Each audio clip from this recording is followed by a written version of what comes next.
Welcome to Python for I series. In this video, we'll walk through the fundamentals of Python that are crucial for building AI and machine learning applications. If you're just starting out, this is the perfect place to begin. Let's begin with Python basics. Python is known for its simplicity and readability. Here are the key concepts. Python offers powerful built-in data structures. These structures are widely used in AI for organizing data. Now let's look at two essential Python libraries for AI: NumPy and Pandas. What is NumPy? It's a powerful numerical computation library. Works with arrays, matrices, math functions.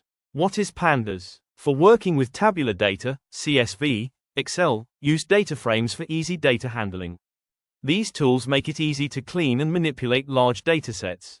Visualization is key in AI to understand and interpret data. Visuals help us detect patterns and trends in data. We've covered the most important foundational concepts, from syntax to data handling and visualization. We'll dive deeper into real-world data and pre-processing techniques for machine learning. Don't forget to like, comment, and subscribe for more content.